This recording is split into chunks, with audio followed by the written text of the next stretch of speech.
Hola, buen día a todos.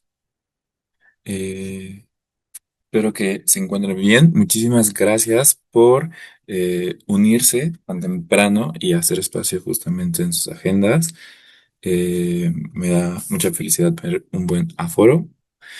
Voy a presentarles a nuestra maravillosa speaker, María Paz Peluz García, farmacéutica experta en dermocosmética especializada en patologías dérmicas, cuidados específicos. En su trayectoria ha desarrollado productos innovadores en la industria cosmética, evaluando su seguridad y formando equipos comerciales para maximizar su impacto. Con su trayectoria y experiencia ha logrado posicionarse dentro del top 50 de farmacéuticos Dermo en Forbes España. Justamente el OVA que vamos a ver ahorita, pues el objetivo de esta presentación es identificar a los pacientes con barrera cutánea alterada y revisar los protocolos de recuperación en la piel enfocados en restaurar su función barrera. Entonces, muchas gracias, María Paz, cedo la palabra. Muchas gracias. Bienvenidos a una nueva sesión dentro de la parte formativa de Luis Metic. Como ha comentado Josué, yo soy Maripaz Pellús, soy farmacéutica y hoy estoy con vosotros para hablar sobre función barrera, sobre microbioma e inflamación de la piel, ¿no? Porque como ponemos aquí es el nuevo paradigma de la piel reactiva. Así que si os parece empezamos. Y bueno, quería un poco contextualizar y es que pues hoy sabemos que muchas pieles de estas que llamamos sensibles o reactivas realmente comparten un mismo origen, que es la barrera cutánea alterada, ¿no? Y todo esto sabemos que tiene una serie de consecuencias en la piel que, pues bueno, si esa barrera cutánea está alterada, puede haber mayor inflamación. Esa inflamación incluso puede hacer que haya mayor riesgo de hiperpigmentaciones en la piel y que, bueno, pues puede haber un daño acumulativo si esto no lo frenamos de una manera, pues un poco más, digamos, general o sistémica, no solamente teniendo en cuenta la parte cosmética, sino pues yendo a complementos que desde el interior nos vayan a ayudar con esto, ¿no? Y esto es muy importante porque, bueno, sabemos que hay muchas consultas de cara a las consultas, ¿no? de pacientes que pues reflejan esa parte de tengo acné, tengo rosácea, tengo una irritación persistente, pero nunca están enfocados a hablar de barrera cutánea, ¿no? O sea, el paciente no concibe que muchos de estos problemas estén un poco incentivados por esto, ¿no? Por este daño en la barrera cutánea. Entonces, también de aquí la importancia de saber leer esos mensajes que nos dicen los pacientes con estas frases y nosotros saber identificarlo. Entonces, como estamos hablando de barrera cutánea, sí que me gustaría, me parece interesante contar que la piel está formada por 4 barreras, no solamente por una, ¿no? Tiene varios sistemas de defensa que trabajan juntos y también hay que tener en cuenta que estos sistemas están interconectados, ¿no? Que cuando uno se altera, los demás se van a desregular. Por un lado tenemos la barrera física, ¿no? Que es lo que conocemos, es la epidermis, que hará que pues la piel sea un elemento impermeable e impenetrable por agentes externos, ¿no? Para que se produzcan diferentes agresiones. Luego tenemos esa parte de barrera química. Ahora después veremos un poco más sobre cada una de ellas, ¿no? Pero un poco para hacerlo a modo de resumen, la barrera química estaría formada por todas esas secreciones que se dan en la capa externa de la piel y que van a favorecer ese crecimiento de la microbiota comensal, que luego veremos. También tenemos esa barrera inmunológica que está constituida por diferentes células inmunitarias que lo que van a hacer es procesar el patógeno en caso de que haya superado las barreras anteriores y pondrá en marcha diferentes tipos de respuesta inmunitaria o incluso podrá crear memoria frente a ese agente. Y en esta barrera pues, se encuentran esas células defensivas de Langerhans, dendríticas, macrófagos, linfocitos T, entre otros.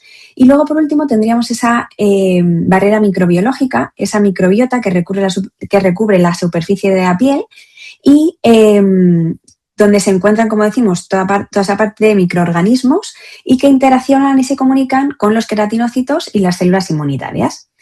Estas dos últimas que hemos visto están relacionadas. La microbiota modula la parte inflamatoria y el sistema inmune determina esa respuesta de la piel. vamos a empezar con esa primera barrera, esa barrera física, que, como decíamos, pues es la primera línea de defensa, ¿no? Una vez que tenemos un agente patógeno o un agente externo que nos pueda causar algún tipo de reacción en la piel, pues sería la primera puerta que tiene que atravesar. Cuando esta barrera falla, pues como vemos aquí, ¿no? Se va a producir una pérdida transepidérmica de agua, que esto lo que viene a decir es que es la cantidad de agua que se va a evaporar de la piel de forma pasiva.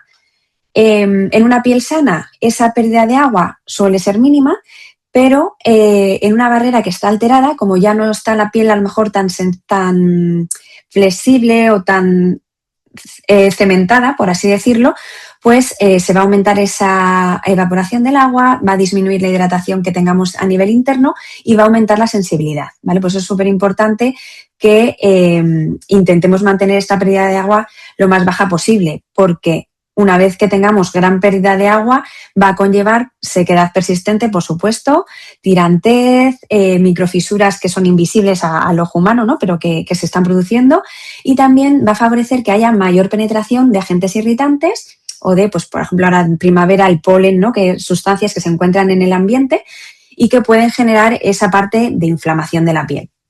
Entonces, siempre lo que comentamos es como la piel como un muro de ladrillos, ¿no? Pues si esos ladrillos no están bien constituidos y bien cementados, todo esto es lo que puede pasar. Entonces, bueno, ¿cuál va a ser ese resultado? Pues como hemos comentado, ¿no? Sequedad cutánea, tirantez, disconfort, malestar en general, ¿no? De que no nos sentimos cómodos con la piel, puede haber rojeces, puede haber picor y luego, bueno, también todo esto puede conllevar a que se produzcan manchas proinflamatorias, ¿no? Como hemos visto. La segunda barrera, como comentábamos, es esa barrera química que está compuesta principalmente de toda la parte del manto hidrolipídico, todos los factores naturales de hidratación, toda esa parte de sustancias que secreta la piel también. Y entonces, cuando se altera todo este equilibrio, lo que va a pasar es que vamos a tener una piel también más sensible, más reactiva, más inflamada, incluso se va a producir una alteración del microbioma, ¿no? Como decíamos, está todo relacionado. Y esto puede conllevar también al empeoramiento de patologías o de estados de la piel, ¿no? Si en un momento determinado tenemos la piel un poco más sensible, pues todo esto puede hacer que se vea acentuado, ¿no? O exacerbado. Y luego, bueno, por supuesto, he puesto en menor tolerancia terapéutica, pero refiriéndome un poco a que cualquier tipo de tratamiento cosmético o procedimiento estético que vayamos a realizar, pues por supuesto también va a estar, no va a estar en condiciones. Vale. La tercera barrera que tenemos sería la barrera inmunológica, ¿vale? Y este es el sistema inmune cutáneo. Cuando esta barrera inmunológica está más activa de lo normal, pues nosotros vamos a reaccionar de una manera exagerada. Y pues, ¿qué se va a producir aquí? Principalmente liberación de citoquinas proinflamatorias muchas veces, vamos a tener una inflamación crónica de bajo grado que se va a ir manteniendo en el tiempo, va a aumentar esa sensibilidad cutánea y también se van a ver alterados esos mecanismos de reparación natural de la piel, que normalmente ya sabéis que se producen por la noche, ¿no? Y entonces, pues todo esto también va a tener una consecuencia visible que está muy relacionado con lo que veíamos en las otras dos barreras, que al final, pues es lo que vemos, ¿no? A nivel visual en la piel, pues todas esas alteraciones que tengamos cutáneas van a estar exacerbadas, va a haber un empeoramiento de rosácea, acné, dermatitis, todas estas patologías que también veremos que están muy relacionadas con las alteraciones a nivel del microbioma. Va a haber una inflamación persistente y luego, pues bueno, toda esa serie de disconfort y picor asociado a todo este cuadro, ¿no? También, por supuesto, tendremos una piel más reactiva de lo normal que, bueno, pues puede tener fluctuaciones y lo que hoy me sienta bien, mañana no, ¿no? Porque precisamente tenemos estas variaciones. Y, por último, tenemos la barrera microbiológica, ¿vale? Aquí hablamos de algo muy importante que es el eje intestino-piel, o como muchas veces dicen también el intestino cerebro-piel, ¿no? Porque son como sistemas que están conectados.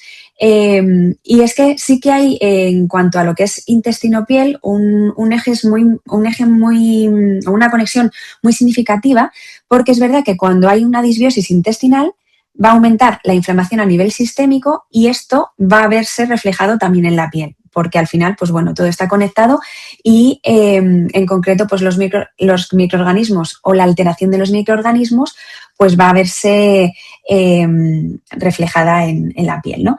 Entonces, cuando hay una disbiosis a nivel intestinal, lo primero que va a ocurrir es que va a aumentar esa permeabilidad, ¿vale? Entonces van a pasar todas esas endotoxinas y mediadores inflamatorios a la sangre y se va a convertir ya en un problema general. O sea, ya no vamos a hablar de algo localizado a nivel intestinal, sino que pues todo eso vamos a poderlo ver reflejado en cualquier parte del cuerpo, ¿no?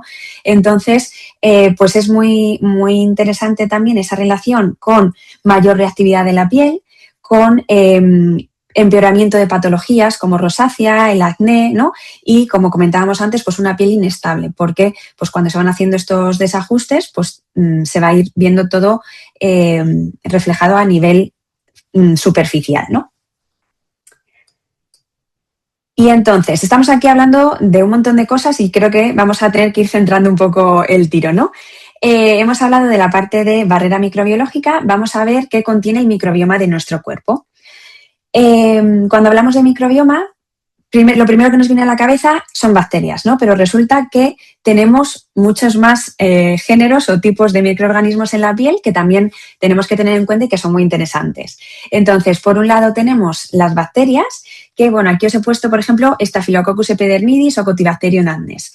Staphylococcus epidermidis, pues ya sabemos que es un microorganismo que es residente y que mayoritariamente es beneficioso, ¿vale? Va a ayudarnos a defendernos frente a patógenos externos mediante pues una producción de péptidos a nivel microbiano, ¿no? Entonces, normalmente se comporta como algo bueno, pero puede haber sobrecrecimiento, aunque raramente va a producirnos infección, pero si hay determinadas situaciones o circunstancias, por ejemplo, en pacientes inmunodeprimidos o si hay pues, algún tipo más de enfermedad, ahí sí que puede darse una alteración a nivel visual en la piel, ¿vale? Pero en principio no tendríamos por qué tener problema. Cutibacterium andes, sin embargo, pues ya sabemos que es el responsable de la aparición o la causa del acné. Está presente principalmente en zonas que están ricas en sebo, y en equilibrio pues se mantiene y no hace nada, ¿no? Pero cuando hay cambios a lo mejor en el pH o hay un exceso de este microorganismo, pues puede contribuir a esta aparición del acné. En cuanto a los hongos, Malassezia y Cándida. Pues, por ejemplo, cuando estamos sanos, cuando no tenemos ningún tipo de patología, son parte normal de nuestro ecosistema, pero cuando ya hay patología es que hay una proliferación excesiva de alguno de estos dos microorganismos, ¿no? Por ejemplo, Malassezia estaría más específico, a lo mejor la parte de caspa, o Cándida, pues bueno, ya sabemos que hay distintos tipos de candidiasis, ¿no? Y que pueden producir infecciones. Luego después tendríamos los virus. Aquí, bueno, principalmente he puesto que son virus bacteriófagos y que son virus que van a infectar bacterias de la piel. Y, por ejemplo, pues hemos puesto aquí el bacteriófagos de Cutibacterium annes que pueden modular esa población bacteriana y así influir directamente en patologías como el acné. O luego tenemos el virus del papiloma humano, que ese sí que es más conocido, ¿no? Y que, bueno, pues puede encontrarse en piel sana, aunque ciertas variantes pues son responsables, por ejemplo, de la aparición de verrugas. Y luego tenemos los ácaros. Tenemos, por ejemplo, Demodes follicularum o Demodes brevis, que, bueno, pues Demodes follicularis pues vive en folículos, especialmente en los faciales, ¿no? Nos suena, ¿no? Porque la mayoría, aunque en la mayoría de la población pasa desapercibido, pues hay casos en los que el desequilibrio en este ácaro puede producir o puede asociarse con rosácea, ¿no? Entonces, pues también es interesante conocer qué tipo de microorganismos tenemos en la piel y cómo se van a comportar en función de si estamos sanos o si se desarrolla una patología, ¿no? Porque haya una disbiosis. Y otra cosa que me parece interesante nombrar es esto, ¿no? Esta diferencia entre microbioma y microbiota de la piel, porque no es lo mismo. Tenemos por un lado la microbiota, que es el conjunto de microorganismos, de estos microorganismos que hemos visto antes, que forman parte del microbioma sin su material genético. ¿Por qué? Porque el microbioma son los microorganismos y todo lo que les rodea, ¿vale? Toda esa interacción junto con el exterior, con los genes que tienen cada uno de ellos, con los metabolitos que secretan y con la interacción del entorno, ¿vale? Entonces, microbioma es microorganismos y su conjunto, y microbiota solamente serían los microorganismos. Vale, entonces, entrando un poquito más en esto, os pregunto, ¿creéis que la microbiota de la piel es similar a la del resto de microbiotas del cuerpo? Bien, esto sigue siendo un webinar, es un poco complicado la interacción, pero ya os adelanto que sí, que vemos que tenemos, lo vemos más que nada por colores, ¿no? Están siempre los mismos colores, pero lo que cambia es la proporción, ¿vale? Más o menos siempre son los mismos agentes, pero lo que cambia es la proporción. Tendremos en el pulmón tendremos más proporción de unos, menos proporción de otros, y vemos pues que más o menos sí que se repiten todos estos que aparecen aquí, ¿no? Estas bacterias, hongos y virus.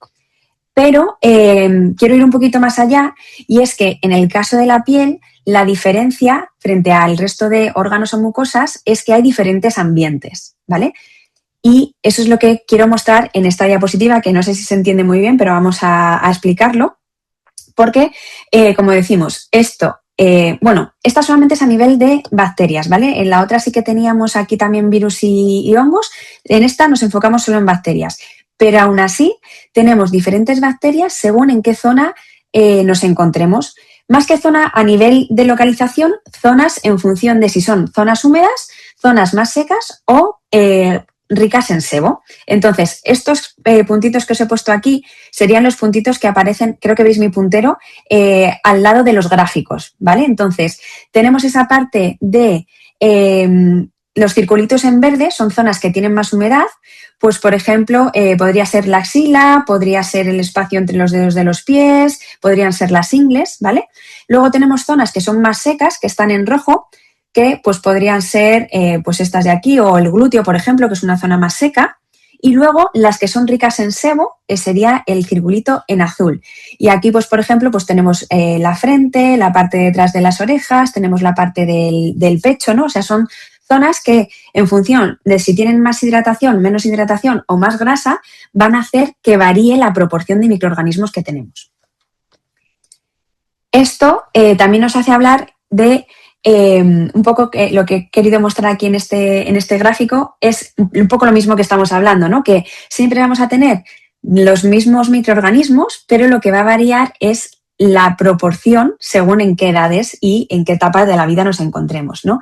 Y esto también es relevante de cara a diferenciar entre microbiota cutánea residente y transitoria, porque la microbiota cutánea residente va a ser la que forma parte de nosotros, la que va a ir con todo a lo largo de nuestra vida, va a ir con nosotros, eso sí, viendo que va a ir cambiando esa proporción, ¿no? Pero que son nuestros compañeros. Y, sin embargo, esa microbiota transitoria va a ser la que podamos adquirir de una manera determinada, pues, por ejemplo, tocando una mesa que está contaminada con algún tipo de microorganismo, entonces lo tocamos y se nos queda en la mano. Esa va a ser una microbiota transitoria que, pues, luego vamos a poderla eliminar fácilmente. Entonces, en relación o a colación de esto que os comentaba, de que según las diferentes etapas de la vida, pues va a haber diferente proporción, pero más o menos son los mismos patógenos, os quería enseñar un estudio que se ha realizado viendo o analizando esa microbiota que hay en el antebrazo desde la niñez hasta la edad adulta. Y entonces aquí sí que vemos perfectamente que los colores vuelven a ser los mismos, pero lo que va cambiando es esa diferente composición según vamos aumentando de edad y se van pues regulando estas poblaciones, ¿vale? Simplemente, pues a modo de curiosidad, para que lo tengáis aquí, tenéis la referencia y un poco para que veamos que estamos siempre acompañados y lo que vemos son cambios a nivel de composición, o sea, de tanto por ciento, ¿no? Vale. Y entonces, ¿cuáles serían estas funciones de la microbiota? Pues por un lado va a ser súper importante esa parte de protección, ¿vale? Nos van a ayudar contra patógenos, contra la radiación, por ejemplo, para mantener ese pH ácido, para sintetizar nutrientes y que esté todo en correctas condiciones. Nos van a ayudar a reparar esa parte de cicatrización, de cohesión de la epidermis, y por otro lado nos van a ayudar a modular esa respuesta inmunitaria de nuestra piel. ¿Y qué factores van a influir en el microbioma? Pues todos estos que tenemos aquí. Tenemos, por un lado, Factores que son propios del huésped, como hemos ya comentado, la edad, el sexo, la raza. Bueno, vamos a ir viendo que no todos tenemos los mismos, sino que pues en función de si somos hombre o mujer tendremos más de una cantidad que de otra, y así le pasa lo mismo con la edad, como hemos comprobado, o también pues entre razas, ¿no? O sea, las pieles que son más oscuras pues tienen diferente composición y por tanto también tienen distinta microbiota. Luego, por otro lado, tenemos temas ambientales. No es lo mismo una persona que vive allí en México, ¿no? O otra que vive aquí en España, por temas de temperatura, de humedad, de radiación, de contaminación, o una persona que vive en la ciudad y otra que vive en la montaña. Porque pues la relación que tenemos nosotros con el medio va a influir también en esa composición que tiene nuestra microbiota. También todo lo que hacemos con nuestro día a día, ¿no? Esa parte de alimentación que, bueno, aquí alimentación, alcohol, es lo mismo, ¿no? Pero pues todo lo que ingerimos evidentemente tiene una repercusión en cómo estamos, ¿no? En cómo tenemos esa microbiota y cómo se refleja a través de nuestra piel. Y luego todos los hábitos, pues por ejemplo, lavados excesivos, ¿no? Sabemos que al final, pues ducharnos todos los días a todas horas, pues no es muy bueno para la microbiota, ¿no? Porque al final se van eliminando todos estos patógenos, o sea, todos, sí, los patógenos que nos interesa que se eliminen, pero los que son buenos, ¿no? Los microorganismos buenos también desaparecerían con los lavados. Entonces, mucho cuidado a todas estas duchas o baños excesivos con detergentes y con jabones también, que no siempre son lo más respetuosos que deben ser, ¿no? Luego también, muy importante, el tema de medicamentos, ¿no? Pues si estamos en tratamiento con antibióticos, por supuesto, nos va a dañar este microbiota, corticoides, retinoides, ¿no? No solamente a nivel de medicamento enfermedad, sino también puede ser retinoide, pues porque estés tratándote una patología cutánea como pueda ser el acné. Y luego el tema de los productos cosméticos, porque, bueno, pues también si utilizamos, como hemos comentado, ¿no? Jabones muy agresivos o determinados ácidos o tal, pues puede ser que también la barrera cutánea se vea comprometida y que veamos también una alteración en esa microbiota. Aquí, a modo de un poco de chascarrillo o anécdota, os quiero enseñar, yo también comparto información en redes sociales, esto lo he cogido de uno de los posts que hice hace un tiempo, porque se ha visto que hay una relación entre la radiación solar y la microbiota, que esto ha dado lugar a tener un nuevo activo a nivel cosmético que va a proteger esta microbiota. Entonces, vamos a ver si lo veis aquí un poco bien y os lo sé explicar. Se llama factor fotobioma, ¿vale? Y entonces lo que quiere decirse es que el sol va a interactuar con la microbiota de la piel y esta microbiota también se va a querer proteger de la radiación. Entonces, ¿qué va a hacer? Va a producir una serie de metabolitos que son los posbióticos solares, ¿vale? Los han denominado así. Y entre ellos, pues lo que hay es una melanina microbiana y urolitinas. Y estas dos sustancias lo que van a hacer es proteger a la microbiota y formar parte de la defensa de la piel, ¿vale? O sea que incluso los microorganismos se van a defender de la radiación solar produciendo una serie de metabolitos y esos metabolitos nos van a ayudar a nosotros a mejorar esa tolerancia de nuestra piel frente al sol. O sea, me parece una cosa bastante interesante y por eso lo he querido poner aquí, ¿no? Porque vemos como incluso estas bacterias se protegen de la radiación y van a secretar también esta serie de metabolitos, de sustancias para pues protegerse, ¿no? Por supuesto. Porque, bueno, ya sabemos que la radiación tiene un montón de efectos negativos. El sol también tiene sus cosas positivas, ¿no? Pero en piel siempre vemos la parte negativa, como es ese fotoenvejecimiento, ese daño solar, ¿no? El elastosis solar incluso, casos más graves, pues carcinomas o melanomas, ¿no? Entonces, pues bueno, ver que nuestros propios microorganismos reaccionan frente a esa radiación protegiendo a nuestra piel, pues me parece algo bastante interesante. Os he dejado aquí cómo se llama el activo, que se llama Fotobiome, por si os interesa. Aquí en España ya tenemos, bueno, y en México también está la marca. Hay una marca cosmética que ha sacado un protector solar que ya incluye este activo en sus productos. Entonces, pues bueno, simplemente a modo de anécdota, porque a nosotros aquí no nos ocupa la cosmética, pero me parecía también interesante hablar de esa relación, ¿no? Entonces, bueno, aquí comentábamos que si alguno de estos factores que hemos mencionado se desequilibran, va a producirse una disbiosis. Y esta disbiosis puede provocar un montón de cosas. Entonces, cuando hablamos de disbiosis, nos vamos a referir a esa alteración en la composición o en la diversidad de la microbiota cutánea que se encuentra de manera normal en la piel, ¿vale? Entonces, es como si el ecosistema deja de estar equilibrado y empiezan a predominar microorganismos que pueden ser más proinflamatorios y pueden, pues, aparecer alteraciones en la piel. Esto es especialmente interesante porque sabemos que hay muchas patologías dermatológicas inflamatorias que comparten precisamente esa alteración del microbioma y os las he querido mostrar aquí. Tenemos, por ejemplo, el acné, ¿no? Que ya no hablamos simplemente de que haya una proliferación de Cutibacterium acnes, sino que lo que se produce es un desequilibrio entre las cepas. Disminuyen las cepas que son más beneficiosas y aumentan aquellas que tienen mayor capacidad inflamatoria y de virulencia, ¿no? Entonces, esto lo que va a hacer es favorecer una inflamación de manera persistente, se va a alterar la barrera cutánea y va a haber un empeoramiento clínico del acné. En dermatitis atópica, pues aquí hay un aumento en la colonización de Staphylococcus aureus y disminuye esa diversidad bacteriana. Entonces, esa pérdida de diversidad lo que va a hacer es debilitar más aún la función barrera y va a favorecer la parte de inflamación, de picor, de mala cicatrización, entrando en ese círculo, ¿no? En esa tríada atópica de picor, tengo sequedad, tengo disconfort, me rasco, entonces se altera la barrera cutánea, pueden entrar agentes patógenos y viene siendo un círculo vicioso, ¿no? Que muchas veces es difícil de romper, por otro lado, ¿no? También hay que tener cuidados específicos.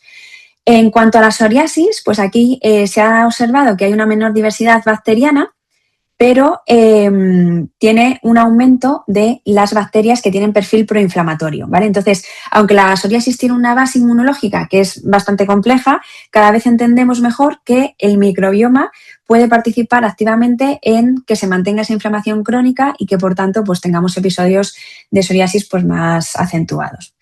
Y luego tenemos la rosácea, que aquí, además de tener esa alteración en la barrera cutánea y también tener una hiperreactividad a nivel vascular, que también sabéis que es frecuente, hay importantes cambios en la microbiota y hay un aumento de modes, como hemos comentado antes, asociado a inflamación, por supuesto, y mayor sensibilidad cutánea, ¿no? Entonces, aunque todas estas patologías que hemos visto tienen manifestaciones clínicas que son diferentes, pues realmente muchas comparten ese denominador común que es disfunción de la barrera, inflamación mantenida y esa alteración a nivel del microbioma, ¿vale? Entonces, esto es precisamente lo que ha hecho que empecemos a considerar que el microbioma tiene una parte importante en cuanto a diana de tratamiento frente a todas estas patologías, ¿vale? Entonces, ¿cuál sería el impacto del microbioma en la enfermedad, ¿no? Pues, como hemos visto, esa disbiosis va a agravar la inflamación cutánea, va a debilitar la barrera y tenemos ese círculo vicioso que va a ir agonizando los síntomas y vamos a tener brotes, vamos a tener episodios más inflamatorios o más llamativos en función de esto, ¿no? ¿Y qué podemos hacer? Pues podemos, por un lado, reducir la presencia de microorganismos patógenos o proinflamatorios, porque muchas veces no se sabe, según los estudios que consultes, no se sabe si aumenta la inflamación de la piel y por eso hay una disbiosis o es al revés, hay una disbiosis y por eso se produce inflamación. Pero para el caso se producen las dos cosas, ¿no? Y entonces lo que necesitamos sería favorecer las bacterias o las levaduras que son beneficiosas para la piel y que nos van a proteger y nos van a ayudar a repararla. ¿Y cómo podemos asegurar esa protección y esa reparación? Con el uso de prebióticos y de posbióticos. Os he puesto aquí un cuadrito un poco para que tengamos todo claro. A mí siempre me gusta partir de lo que es el probiótico, que es el microorganismo, ¿vale? Y entonces tenemos microorganismos vivos que pueden ser lactobacillus o bifidobacterias que pues se ha visto que tienen un beneficio a nivel ingerido a nivel de la piel. Y partimos del probiótico, que como decimos es el bichito, y luego tenemos el prebiótico, que sería la comida de ese microorganismo, ¿vale? Ese sustrato que va a alimentar a esa bacteria, que podrían ser, pues, por ejemplo, fructoligosacáridos, glucoligosacáridos, inulina. Y luego tenemos los posbióticos, que son metabolitos que secretan estos microorganismos, ¿vale? O sea, que tenemos la comida, el microorganismo y lo que secreta, ¿no? Que serían normalmente lisados de pues, lactococcus, lactobacillus, fermentos, ¿vale? No son microorganismos, sino que son metabolitos secundarios. Y entonces, aquí, llegados a este punto, la pregunta sería que si sabemos que la disbiosis participa en la inflamación, en la alteración de la barrera cutánea y en esa parte de empeoramiento de muchas patologías cutáneas, ¿podemos modularlo de alguna manera? ¿Podemos hacer que este ecosistema esté en equilibrio de alguna manera? Pues aquí es precisamente donde está lo que comentábamos de las terapias dirigidas frente al microbioma, como los probióticos y los prebióticos. El objetivo no sería únicamente actuar sobre la lesión visible, sino mejorar ese entorno biológico en el que se desarrolla esa inflamación, porque como comentábamos muchas veces parte del intestino y eso es lo que luego después se refleja a nivel visual, a nivel externo. ¿Vale? Entonces, cuando tenemos esa alteración intestinal, aumenta la permeabilidad, se favorece la liberación de mediadores inflamatorios, repercute sobre la piel y entonces una de las líneas más interesantes sería disminuir esa inflamación de bajo grado y pues modular un poco todo esto, ¿no? Todo este eje intestino-piel. Además, no solamente hablamos de añadir microorganismos beneficiosos, como os he puesto aquí, ¿no? Para ver toda esta mejora de tener un equilibrio en el microbioma, mejorar la función barrera, disminuir los marcadores inflamatorios, sino que también es importante tener esa parte que decíamos de entorno, que en este caso actuarían los prebióticos, el alimento, ¿vale? Para que tengamos una parte equilibrada, ¿no? Por así decirlo. Tener al microorganismo que tenemos que tener y en las cantidades que tiene que estar y el alimento para que siga desarrollándose y siga teniendo ese efecto mantenido en el tiempo. ¿En qué pacientes tiene sentido esto? Pues en lo que hemos ido un poco comentando, en todas aquellas patologías que cursen con inflamación y que cursen con disbiosis, ¿no? Como puede ser el acné inflamatorio, la rosácea, dermatitis atópica o dermatitis seborreica, pacientes que tienen inflamación persistente o que tienen recaídas por la característica que sea o la causa que sea, pacientes que tengan un postprocedimiento dermatológico, sobre todo en aquellos casos donde a lo mejor pues, se hayan realizado tratamientos más agresivos como pueden ser peelings o utilización de cosméticos que vayan a tener esa renovación a nivel dérmico, como pueden ser los alfa hidroxiácidos, como pueden ser los retinoides, ¿no? Donde aquí vemos que es importante también mantener el estado de la barrera cutánea. Y como comentábamos también antes, en aquellas pieles que están sensibilizadas porque han tenido un tratamiento cosmético, un tratamiento estético, donde también ha habido una alteración de esa barrera cutánea, pues también sería muy interesante ayudarnos de este tipo de terapias dirigidas a mejorar función barrera y mejorar microbioma. Y aquí es donde os quiero presentar el porqué de utilizar Skin Barrier Formula, que es, como sabéis, un producto de Lusmetic que tiene un poco de todo de lo que hemos ido hablando, ¿no? Tiene por un lado esa parte de ingredientes patentados, un complejo de probióticos, ¿no? De estos microorganismos que decíamos que son interesantes para mejorar el microbioma cutáneo, como pueden ser Lactobacillus plantarum, Lactobacillus reuteri y Lactobacillus rhamnosus. Tiene también esa parte de prebióticos, de esos fructoligosacáridos que van a ser alimento de estos microorganismos, que sería Actilide, ¿vale? Estos fructoligosacáridos son de cadena corta y vienen de la remolacha. Y luego tenemos activos muy interesantes, como pueden ser, por ejemplo, OptiZinc, que es otro ingrediente patentado, que es zinc quelado con metionina, que ya sabéis que mejora la inflamación, regula la producción sebácea y también tiene un efecto antibacteriano porque va a ayudar a que Cutibacterium acnes baje su presencia, ¿no? Va a ser inhibir el crecimiento de Cutibacterium acnes. Y luego también, pues bueno, tiene ingredientes interesantes como pueden ser activos depurativos. Por ejemplo, la bardana, el diente de león, la ortiga, ¿vale? Muy interesantes. Y luego también tiene vitamina A, ¿vale? Para ayudar a todo el tema de, sobre todo, como ahora veremos después, tratamiento del acné. Porque, bueno, ¿cuándo recomendamos este producto? Pues principalmente en todas aquellas patologías cutáneas donde, como hemos comentado, se haya producido una disbiosis, se haya producido una inflamación y tengamos un daño a nivel visual, ¿no? Acné, rosácea, dermatitis, piel atópica, ¿vale? Por supuesto, personas que necesiten mejorar la función barrera personas que tengan la piel muy seca, la que tengan la piel sensible, ¿vale? Va a ser ideal. Y bueno, un poco por comentar, es en formato cápsulas y serían 2 cápsulas al día, preferiblemente por la mañana. Y lo bueno que tienen estas cápsulas, me adelanto unas diapositivas, pero para decíroslo ya, lo bueno que tienen estas cápsulas es que son de liberación retardada. Entonces, ¿esto qué quiere decir? Que vamos a tener varios beneficios. Por un lado, vamos a conseguir que el activo, en este caso los probióticos, lleguen directamente al intestino, que es donde realmente nos interesa que hagan el efecto, ¿vale? Vamos a evitar que esa cápsula se degrade en el estómago y entonces los ácidos gástricos vayan a empezar a hacer de las suyas, ¿no? Interactuar con los microbios, los lactobacillus y demás, y los destruya. Y que a su vez también vamos a reducir esos efectos secundarios que precisamente de esto, ¿no? De hacer que se liberen los probióticos en el estómago, se produzca ese malestar, esa sensación como de estoy hinchado, tengo muchos gases, porque se han liberado los microorganismos donde no se tienen que liberar, ¿vale? Entonces, con esto, por supuesto, mejoraríamos la biodisponibilidad del producto y actuaría donde tiene que ser, que es en el intestino, no en el estómago. Como os decía, me saltan unas diapositivas que serían estas, que es realmente pues donde recomendamos la toma de este producto, ¿no?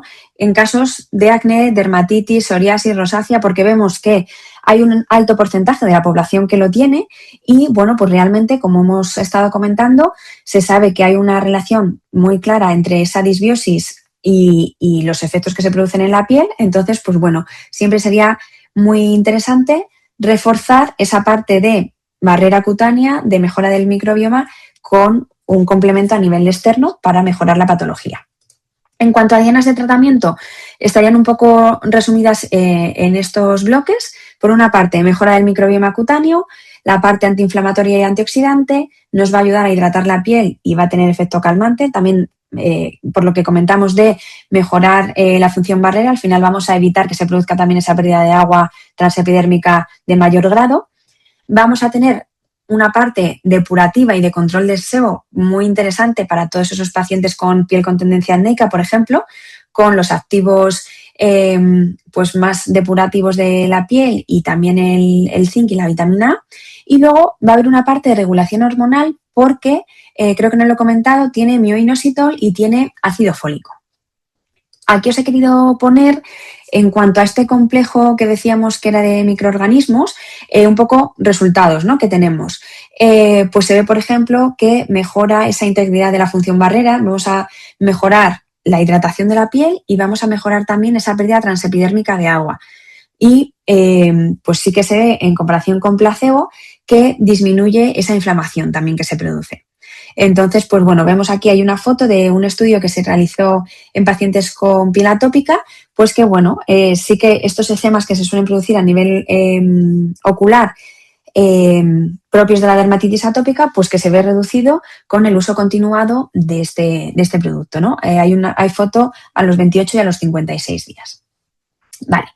Y luego también tenemos esa evidencia en casos de acné, que como os comentaba, pues sí que tenemos activos un poco más enfocados en esto, por esa inhibición de Cutibacterium acnes, que decíamos que es el responsable del acné, y por la regulación de sebo. Entonces, pues vemos aquí en la primera imagen cómo disminuyen, se reduce el acné porque se reduce el patógeno y también cómo disminuyen el número y el grado de las lesiones. ¿Vale? Entonces, pues sería bastante interesante, ya no solamente en pacientes que, como hemos comentado, ¿no?, tengamos una barrera cutánea alterada, tengamos una patología que cursa con disbiosis y, por tanto, queramos mejorar ese microbioma cutáneo, sino específicamente en pacientes con piel atópica y con acné, porque realmente tenemos estudios de que hay una evidencia en una mejoría de estas patologías.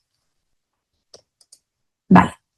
Aquí un poco a modo de resumen de lo que hemos comentado, de protocolos de recomendación, pues ¿cuándo lo podríamos recomendar? Como bien decimos, cuando ya la persona tenga algún tipo de patología asociada a inflamación o a disbiosis. Luego también personas que tengan esa barrera cutánea alterada por diferentes motivos, puede ser piel seca, piel deshidratada, que sea piel sensible, piel reactiva. muchas veces, o sea, el paciente, como hemos comentado antes, no sabe que tiene esta función barrera alterada, sino que simplemente, ay, es que me pica mucho últimamente la piel, o sobre todo ahora eso, en cambios de estación, pues es que estoy notando que me pica todo. Pues esto es porque realmente no tenemos una función barrera correcta, ¿no? Entonces, sería muy recomendable para mejorar todos estos síntomas que realmente no tienen por qué indicar ningún tipo de patología, o sea, no tenemos que estar hablando de una dermatitis o de un acné, sino simplemente en aquellos estados donde vemos que tenemos la piel más reactiva por algún motivo que no sabemos, incluso por momentos de estrés, ¿no? Que muchas veces el estrés también tiene esa parte de tengo la piel reactiva y de repente me aparecen granitos o me aparecen rojeces y no sé muy bien por qué, pues podríamos recomendar ese refuerzo de la función barrera con Skin Barrier. Y luego también es algo muy interesante a recomendar cuando realizamos cualquier tipo de tratamiento, ¿vale?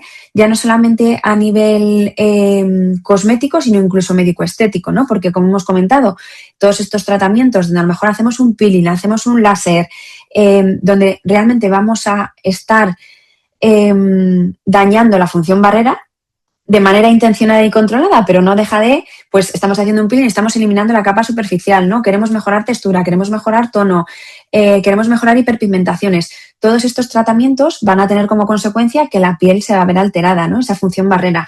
Entonces, sería muy interesante recomendarlo como previo a ese tratamiento para ir mejorando esa función barrera y mientras, o sea, hacemos el tratamiento, ¿no? Los meses de después, también seguir con ello para ir mejorando esa función barrera cutánea y mejorar también, pues, todos los resultados que puedan estar asociados a ese tratamiento médico-estético que hemos estado realizándonos, ¿vale? Incluso ya no solamente tratamiento médico-estético, sino a nivel cosmético, porque ya sabemos que si no tenemos la función barrera de manera correcta, pues puede ser que determinados activos, por ejemplo, no nos sienten del todo bien o, pues, no sé, por ejemplo, si tenemos la piel más sensibilizada y empezamos a utilizar ácidos o retinoides, pues seguramente nuestra piel reaccione de una manera exagerada que si tuviéramos esa función barrera de manera correcta no lo haría. Entonces, también sería muy interesante a nivel empiezo un tratamiento cosmético un poco más agresivo, un poco más enfocado a renovación cutánea, lo acompaño de un nutricosmético para que me ayude a reforzar esa función barrera. ¿Vale? Entonces, nada, como conclusiones un poco de esta charla sería pues que la barrera cutánea se vuelve una diana terapéutica clave en dermatología. Ya tenemos evidencia de que esos microorganismos o ese microbioma que tenemos y que forma, o sea, es un protagonista de todas estas inflamaciones que tenemos en la piel o de estas alteraciones a nivel cutáneo, pues podemos utilizar probióticos, posbióticos, nutricosméticos que nos ayuden a mejorar ese microbioma y mejorar, por tanto, la tolerancia de nuestra piel, que, como hemos comentado, estas disbiosis que se producen por una alteración en el microbioma de la piel va a hacer que todas las inflamaciones o todas las patologías inflamatorias vayan a empeorar y, por supuesto, tengamos una piel más reactiva y que no nos tenemos que quedar solamente con esa parte de voy a ir a la lesión, o sea, tengo una persona con acné,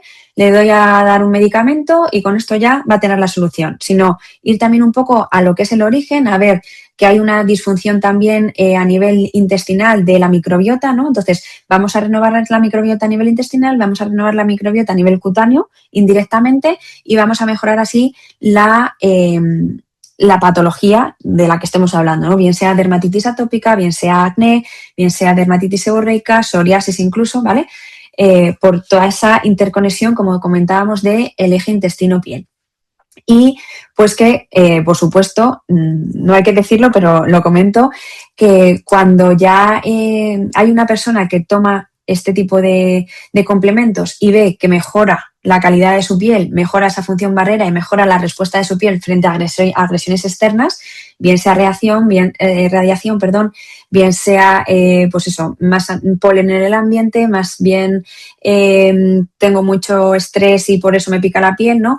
Pues ahí vamos a mejorar esa adherencia al tratamiento a nivel de nutricosmético y sobre todo si estamos realizándonos tratamientos cosméticos o médico-estéticos donde haya una especial relevancia de la función barrera porque la estemos dañando con ese en ese procedimiento, pues tengamos unos resultados clínicos mejores porque estemos desde el inicio mejorando y reforzando esa función barrera. Así que nada, hasta aquí sería la ponencia que habíamos preparado. No sé si tenéis alguna pregunta, alguna duda, queréis que debatamos sobre algo. Claro, si tienen alguna duda, bien la pueden poner en el chat o si gustan, pueden activar su micrófono y comentársela a María Paz. Entonces, en lo que escriben, dudas, muchísimas gracias, María Paz, platicarnos sobre todo de la función barrera, los probióticos, prebióticos. Realmente una ponencia magistral. Muchísimas gracias. Entonces, si gustan poner sus preguntas, con gusto nosotros lo leemos.